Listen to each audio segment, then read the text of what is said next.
You ever have one of those days where you're just trying to sip your coffee in peace, and next thing you know you're front row for the craziest legal circus you've ever seen? Yeah, that was me. David Martinez, a 34-year-old paralegal who thought he'd seen it all, until Karen Whitmore barreled into my life waving lawsuits like raffle tickets at the county fair. You know what I mean? Some people have so much confidence in their own nonsense. They don't just dig themselves a hole. They build an underground bunker and furnish it with legal jargon they picked up from Google. So picture this. It's early September, the kind of morning where the air finally remembers how to feel cool. My old golden retriever buddy is dozing under the oak tree, and I'm at my patio table knocking out some freelance work. No drama, just the slow hum of a neighbor's lawnmower somewhere down the block, and the distant hope that today, maybe, nobody would invent a crisis. But there's always that one person, always, that takes "good fences make good neighbors" as some kind of personal insult. Karen had been living next door 6 months, and let's just say, she had opinions. My mailbox was too close to her driveway, my tomato plants were lowering the neighborhood's curb appeal, and she kept acting like the city's property lines were written in disappearing ink. But that morning, she took it to a whole new level, storming into my backyard, iPhone up and already recording, shrieking that my vicious pit bull had mauled her precious, and I'd better cough up veterinary bills or she'd bury me in court. Here's the thing, I don't own a pit bull. Never have. Just Buddy, who was so lazy he barely flicked an ear at the chaos. So when Karen's in my face, decked out in neon pink workout gear, hair pulled tight like she's heading into combat, and she's flinging accusations at me, I ask, politely, what dog she's talking about. She goes nuclear, waving her phone, promising she's got crystal clear video evidence, screaming about her constitutional rights, threatening to sue me into bankruptcy.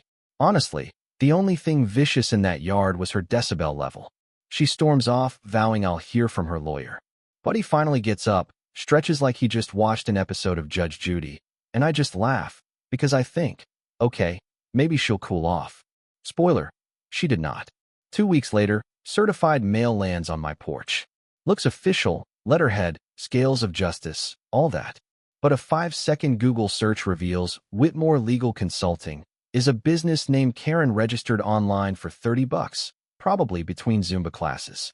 The letter is legal cosplay at its finest, demanding thousands for vet bills, pain, suffering, emotional distress, plus the replacement value for her purebred Pomeranian, Precious, whom, to this day, I've never seen. The writing is a patchwork of copy-pasted legalese, words like heretofore and pursuant to sprinkled in like salt on a bad casserole. If you've ever seen a kid try to forge a doctor's note, you know the vibe. Now, I could have laughed it off, but 8 years in the legal trenches taught me better. Instead, I draft a professional reply, my real letterhead, cool and factual, asking for, actual evidence. I suggest, gently, maybe we can talk this out before wasting everyone's time. 3 days later, she fires back. Now I'm the bully, trying to intimidate her with fancy lawyer tricks. She doubles down, says she's taking me to small claims for even more, accuses me of witness tampering. She attaches 3 neighbor witness statements, but even a rookie could see they're all written in her handwriting, just with different pens. Honestly, it's almost impressive, the commitment. That's when Karen kicks off her crusade. Multiple posts a day in the neighborhood Facebook group, warning everyone about my dangerous pit bull. The story snowballs. First, Precious was just scared. Then by week 2, apparently suffered multiple surgeries after a vicious, unprovoked attack. By the end of the month, her online saga has Precious as a therapy dog for her elderly wheelchair-bound mother, traumatized, with Karen claiming I threatened her. She even starts a petition on change.org to have Buddy removed for public safety. It gets 3 signatures, all of them, obviously, sock puppets she made herself. Next thing I know, she's papering the neighborhood with bright yellow flyers, photos of snarling dogs from Google, my address in bold red, protect your pets and children. She even includes a timeline of incidents, all of it fiction. Now, if I hadn't been documenting every interaction from day one, I might have sweated a little. But my paralegal brain kicked in, screenshots, emails, messages, every flyer, all logged, timestamped, organized. I talked to my actual neighbors. Mrs. Peterson, sharp as a tack, says she's never seen a small dog in Karen's yard. Mr. Johnson across the street, who witnessed the original drama, confirms Buddy was the only dog present. The Patel family, who invited Buddy to their kid's birthday party, are appalled by the rumors. Even our mail carrier offers a statement. 8 years delivering, never seen any other dog at my place.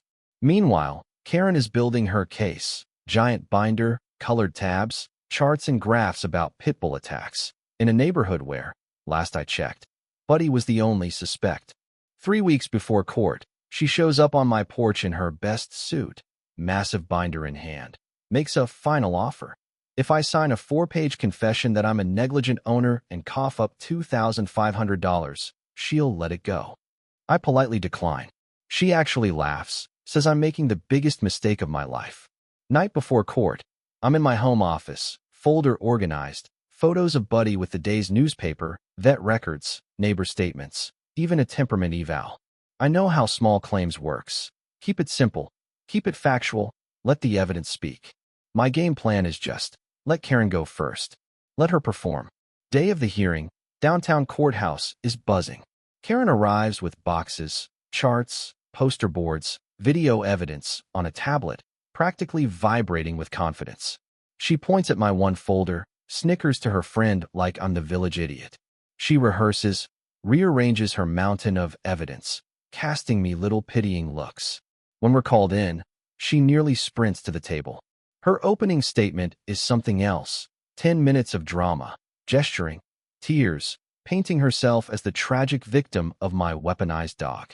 She cites internet stats, reads from her binder, claims she's got irrefutable video.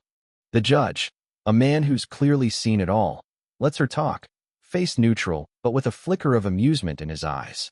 Then comes the big moment. Judge asks to see her video.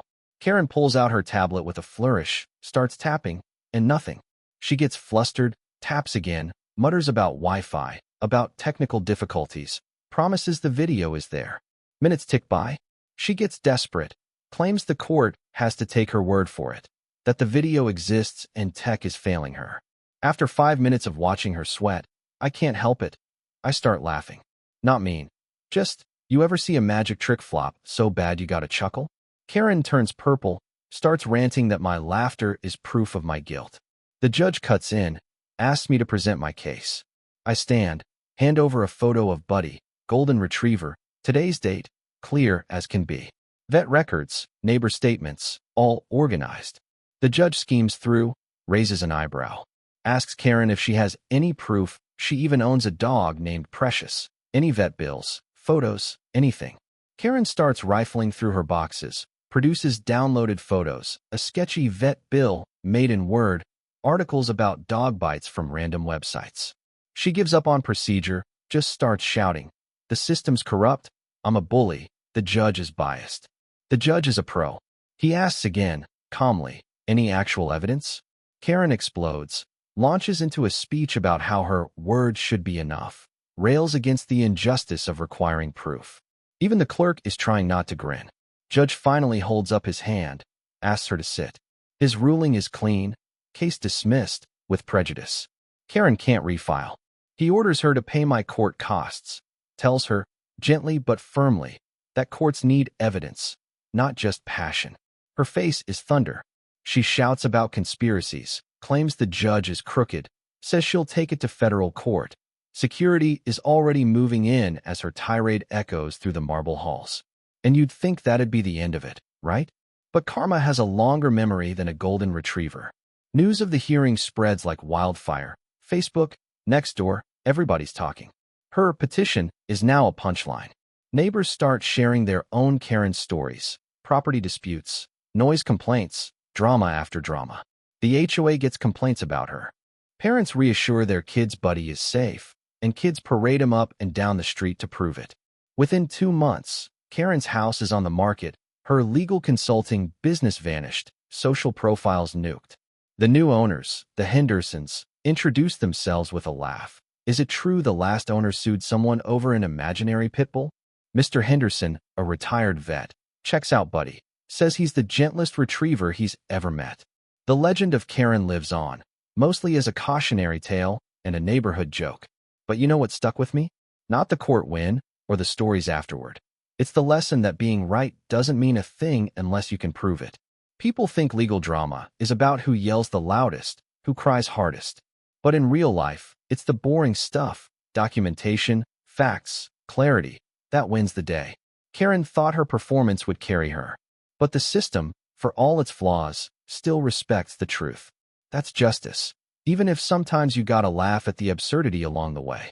So next time someone threatens to sue you for something you didn't do, remember, document everything, organize your evidence. Trust that truth has a stubborn way of coming out. And if you ever end up in a courtroom watching someone desperately scroll for evidence that doesn't exist, go ahead and let yourself laugh.